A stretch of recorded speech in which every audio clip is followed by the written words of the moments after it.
Hello, my dear students. I am Dr. Prajna Mattiyalli. In my last videos, I have discussed many interesting aspects about principles and practice of auditing. I welcome you all for today's discussion, wherein I am going to teach different kinds of audit. It is also called as classification of audit. Come, students, let us discuss about it.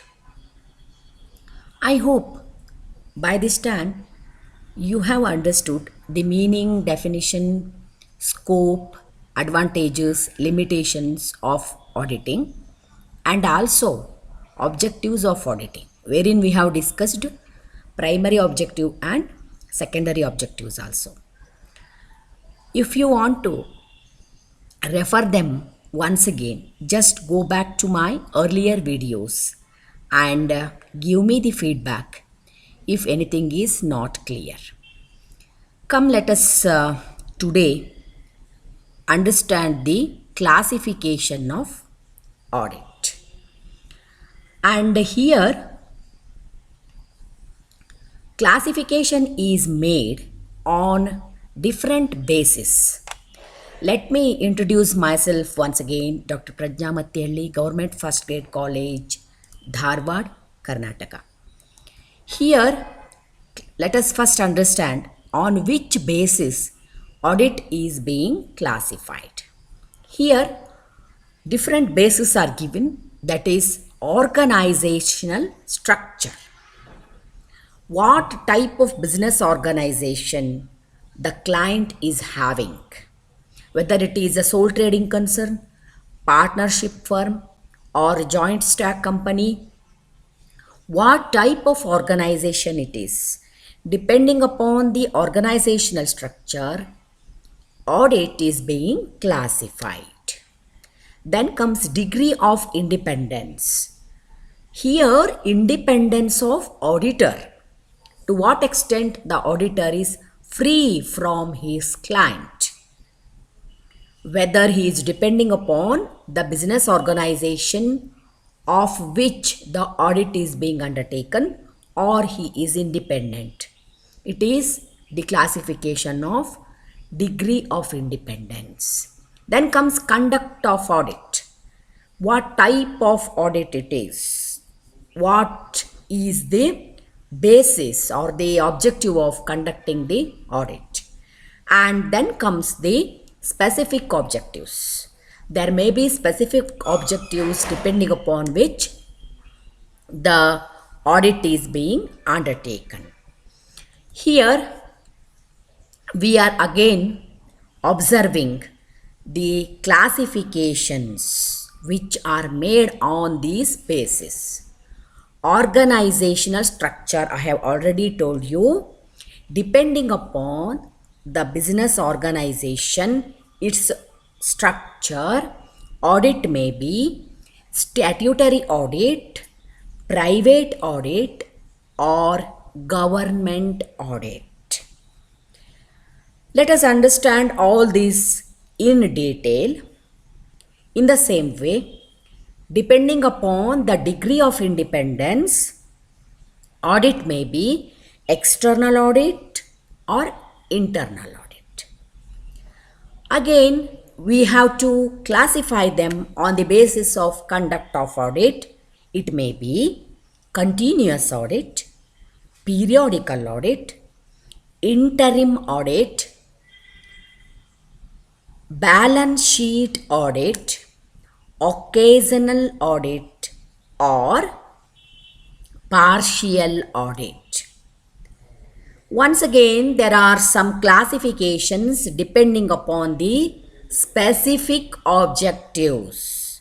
Audit may be cash audit, cost audit, management audit, special audit, operational audit, efficiency audit, joint audit, or system audit, and audit in depth. Let us now understand these categories, these types in detail. As I have already mentioned, organizational structure. On the basis of this, audit is classified as statutory audit or private audit or government audit. These are the three types. And what is statutory audit? What is private audit? And what is government audit? Let us understand them in detail. Statutory, the word itself tells you that it is statute, means legal.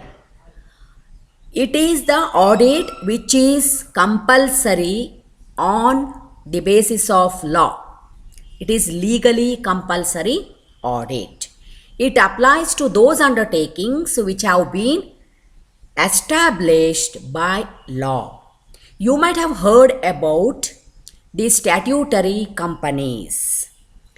They have been established on the basis of special law, established for the organization itself. For those companies, we have to undertake statutory audit.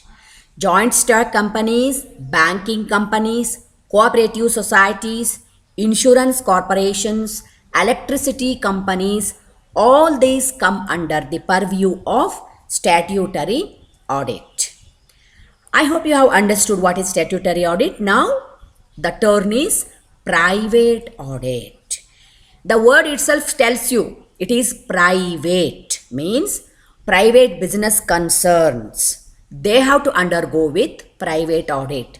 It is purely optional. There is no compulsion on the part of private business concerns, but out of their own interest, they will undertake the audit. It is opted to avail benefits. As you know very well, all the laws are in favor of audit, and only when the business concern undertakes auditing, it will be given with many more benefits. Sole trading concerns, partnership firms, individuals and institutions, all these come under the purview of private audit. Then comes government audit. The word government itself says you that it is concerned with government departments and government companies. I need not tell you what is government company. Already you have studied it. All those companies in which more than 51% of the holding is, of the capital is held by any of the state governments or central government or partly by central and state governments, then the company is called as government company. And government is having many departments. Education is one department, electricity, mining, revenue, forest, etc. There are many government departments and government companies. All these will undergo with audit, that is called as government audit. It is conducted by Controller and Audit General. You might have heard AG's office. What is this AG? Controller and Audit General. It is established by government itself. Therefore, we call it as internal audit. Generally, it is continuous audit. In our next slides, we will understand what is internal audit and also what is continuous audit. Let me go for the next category, which has been made on the basis of degree of independence. Depending upon this, audit may be external audit or internal audit. Let us understand in detail what is external audit and what is internal audit. Better to understand it, by comparing these two simultaneously. What is external audit? It is conducted by outside professionals.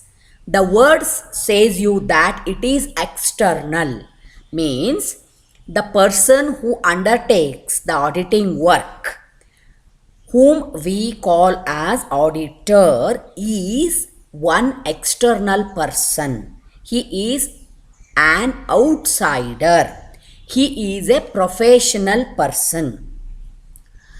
This external audit usually is conducted to protect interest of the owners. We want to know whether our system is going smoothly or not, whether the accounts are maintained properly or not. We want to get it right by others. To ensure that annual accounts are correct, we want to know about our own company. So we have appointed external auditor. It is independent of management because we are getting it done by others, outside people, outside auditor. If you compare the external audit with internal audit, what is this internal audit? The very word says you that it is internal, means it is conducted by internal people. Who are they? They are the employees of the organization. They are inside the business. They are not external or outside people. Since they are our own employees, they are within the purview of the company. Why we are conducting? Because for improvement and complying with principle, whether the accounts are maintained according to the principles of auditing or not, according to the principles of accounting or not. It is to detect errors and frauds of our own people. Just we want to set it right. If there are any errors, it is better to be detected by our own people so that we can rectify it. If there are any frauds, better to be detected by our own employees so that it will not be publicized and outsiders will not be knowing about the errors and frauds of our own system. So it is under the control of management because it is being conducted by the internal people. They are employees of the concern, so they come under the control of management.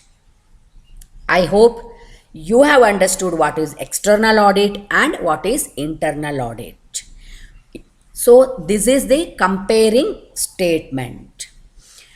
And here again, the external audit, here as I have already mentioned, is conducted by the external auditor who is appointed by owners. And in case of internal audit, it is being undertaken by the auditor who is appointed by the management. I hope you have understood it. Who are the owners of the company? They are the shareholders. So shareholders in their annual general meeting, every year, they appoint the auditors. They are external auditors. They conduct external audit. Whereas management appoints the employees. So out of these employees, some are auditors. They are also employees appointed by management.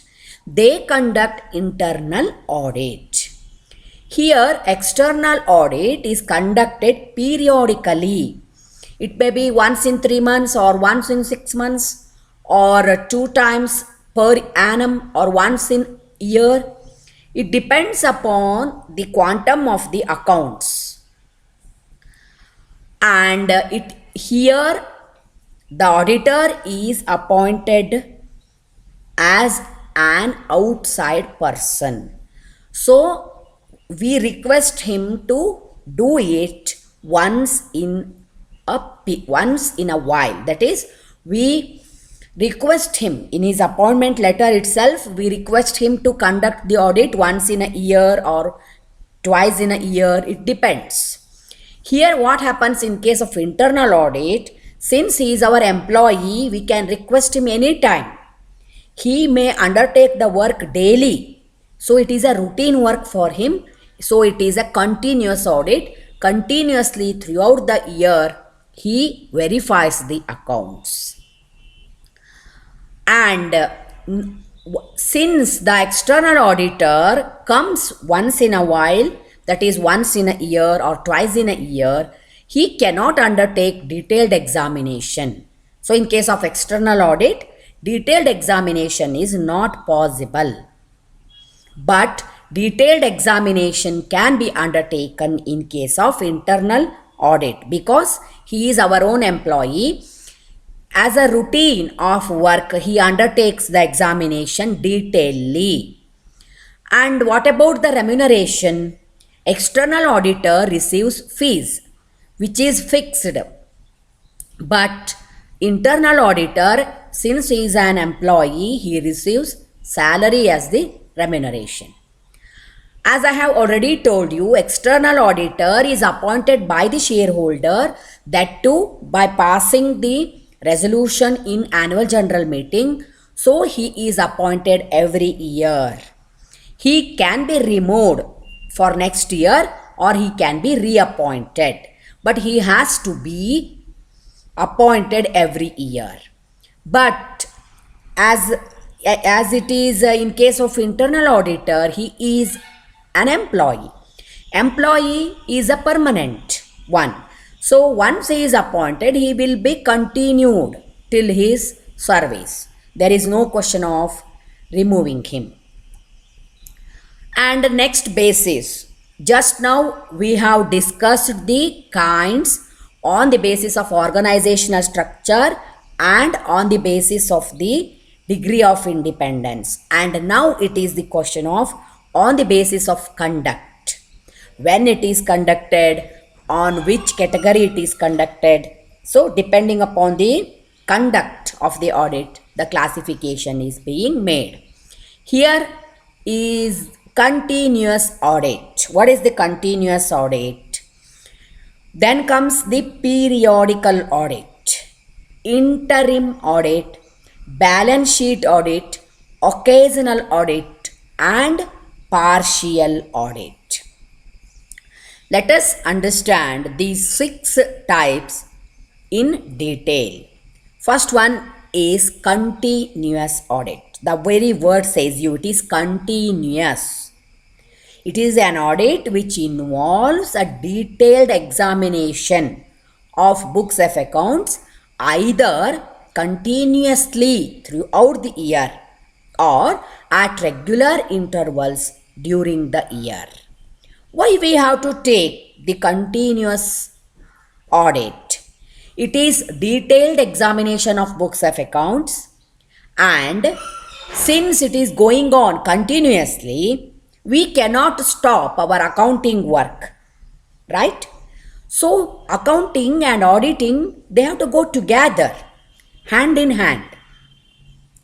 Generally it is adopted by big business because there will be many transactions per day.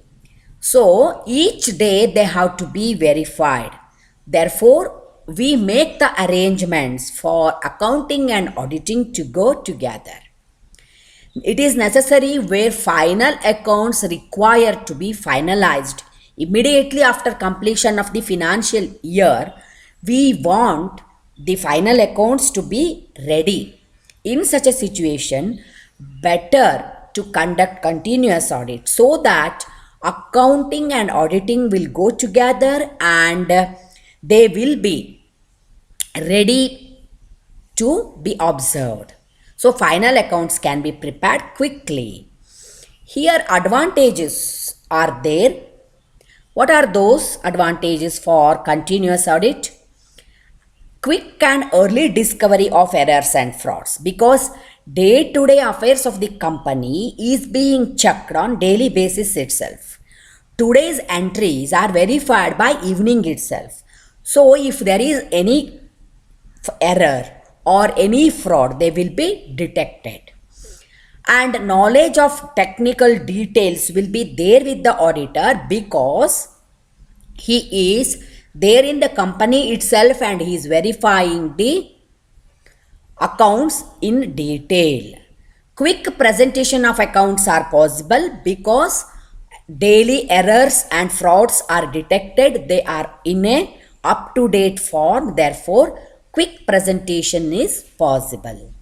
It keeps the staff regular and punctual because their errors are detected.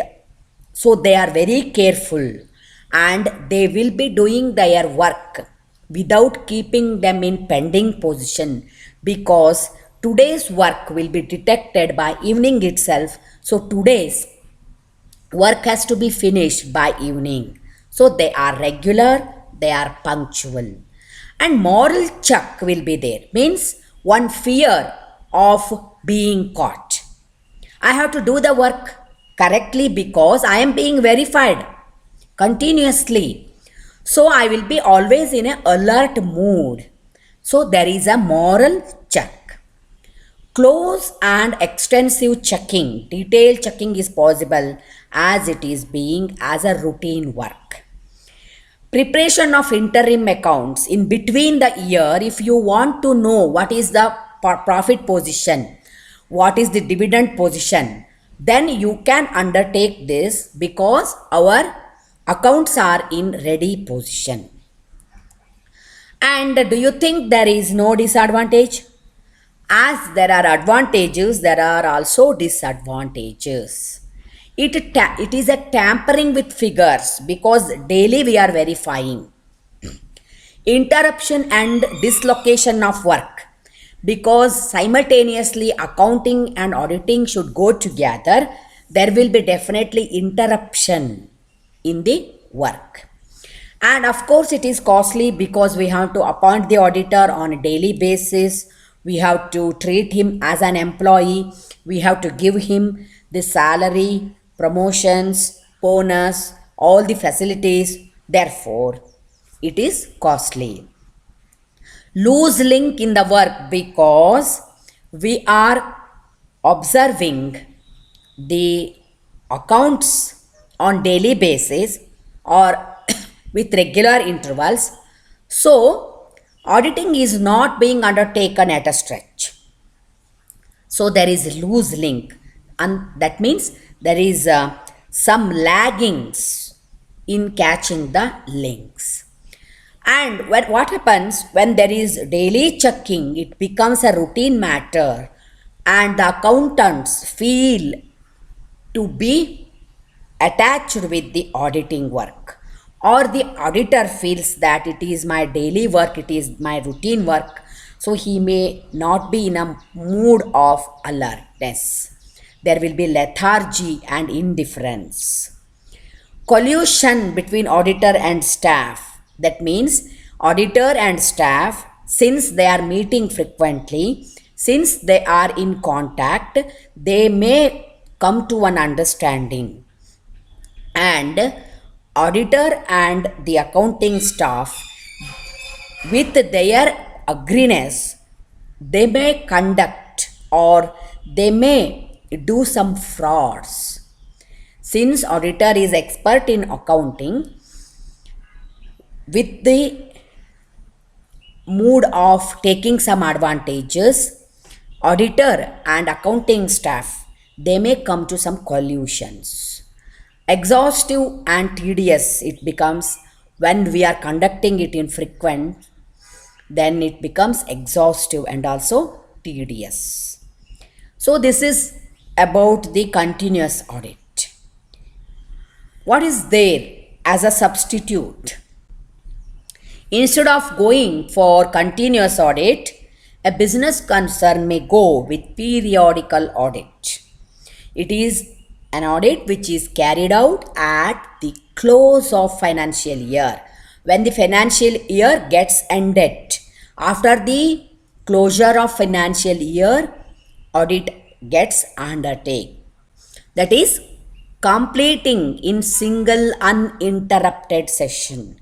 Audit work is undertaken in single uninterrupted session. Once the audit is started, it will be ended in a stretch. There is no gap for the audit work. But the audit work is undertaken after completion of the accounting work. So, what are the features of periodical audit? It begins at close of financial year. For example, 31st March is the closure of financial year. So, audit will be undertaken after April. So, it is undertaken in a single uninterrupted session. Once the audit is started, it gets continuously over by 4 days, 6 days, 8 days, 10 days. Once if it is started, it gets over in a stretch. Single uninterrupted session will be there. Possession of all book searchers' accounts. Why? Because the accounts work is over. So accountant gives all the book searchers' accounts to the auditor. So auditor will be in possession of all the details and he observes it. And most business concerns adopt periodical audit. It is suitable for all. It is popular. It is a common technique and most of the business adopt it. Only big business concerns adopt the continuous audit. Otherwise, periodical audit is ideal for all. And advantages of periodical audit. What are the advantages? As I have already mentioned, it is undertaken in a single continuous session. No dislocation in routine work. So routine work will not be disturbed because the account gets ended by the end of financial year and new accounts are being started. So now the audit is being undertaken of earlier year. So accountants are not disturbed. And it is more economical because auditor is given with fees for 2 days or 4 days or 6 days and there is no question of salary. So it is suitable to small business. There is no question of collusion between staff and auditor because auditor comes to the business only once in a year. He may be new also because every year auditor has to be appointed. So he may or may not be the older one. Therefore, staff, they don't know him much. There is no question of collusion or the understanding between staff and auditor. So they cannot do any fraud by coming to one agreement. It is not tedious or mechanical because it is not for a lengthy period. It is just for few days. And it is convenient for auditor because he can plan the audit work for 4 days, 2 days, 6 days. He can plan. So detailed planning can be done by the auditor. What are the disadvantages? As you know, the features of periodical audit, it will be undertaken once in a year, that too for few days. Therefore, detailed checking is not possible. Errors and frauds are likely to be undetected because after completion of the year, you are now verifying the accounts, so errors may or may not be detected since it is committed 1 year back. Frauds, if they have been made with a detailed planning, so they may or may not be detected. And not practicable for large concern because in large concerns thousands to gather entries will be there. They cannot be checked within few days.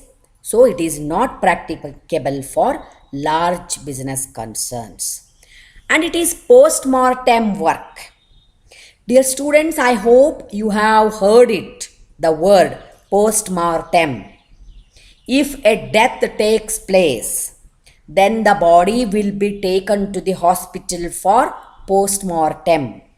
That is, dissection will be done with the body and the reason for the death will be detected, and the reason for the death will be understood by dissecting the organs of the human body after death.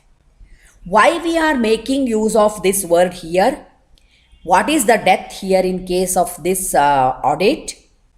See, the financial year is completed. That means last year is over. Means last year is dead. Therefore, all the accounts are completed. So, final accounts are prepared. It is as good as the death of the last year accounting. Then what you are doing here? You are doing post-mortem work. You are dissecting, you are analyzing, you are verifying the entries, which are as good as the organs of the body. So here you are verifying the entries just to detect the error, just to detect the fraud if any. So it is as good as post-mortem work, because you cannot go back to last year, so it is over already. No moral check on staff, because staff know that today or this year audit will not be there, so I can do whatever I want, and after completion of this year the audit takes place. No help for interim accounts. Interim accounts means the accounts which are prepared in the middle of the year just to know the interim profit and to declare the interim dividend. It is not possible in case of periodical audit because accounts are not updated. Audit will be undertaken at the end of the year, that is after completion of the financial year. So, by this time, you have understood the advantages and disadvantages of both continuous audit and periodical audit. After knowing them in detail, now you are in a position to distinguish what is the difference between the continuous audit and the periodical audit. See here, checking throughout the year is possible in case of continuous audit, which is not possible in case of periodical audit because it is checking after closing of the year. In case of continuous audit, accounting and auditing, they go together simultaneously, but there will be time gap between accounting and the auditing in case of periodical audit. Frequent visit to the office will be there in case of continuous audit because it is being done continuously. So auditor comes to the office frequently, but only one visit will be there to the office in case of periodical audit, which is undertaken only once in a year. In case of continuous audit, because of the fear of audit, accountants will be having moral check. There will be moral check on accounting staff, which is not there in case of periodical audit. There is no moral check.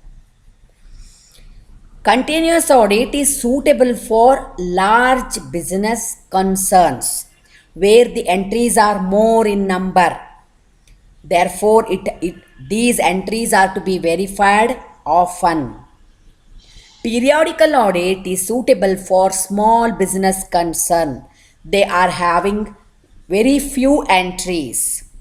So they can be verified even after the completion of the financial year. So my dear students, I feel it is better to understand the already dealt with the aspect, and let us understand other two classifications in my next video to avoid the confusion. I hope you have understood this topic in detail. Please go through the slides once again and remember all the points. Give me the feedback for improvement, and if you want any more details, please go with the earlier videos. Thank you for the cooperation, and let us understand the topic very well in our next videos.